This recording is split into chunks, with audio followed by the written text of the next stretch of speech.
Now we're looking at more railroad tracks, and lo and behold, they're empty.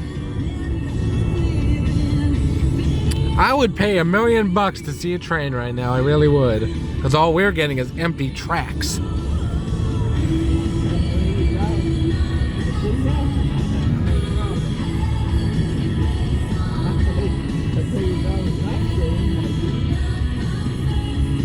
I'd pay $1 million to see a train. Look at that. Wait, what's that down there? I thought I saw a train. There might have been a train down there, guys. I could have swore I saw something down the track. Boy, if there was a train down there and we missed it, that's just not fair. Well, bye-bye.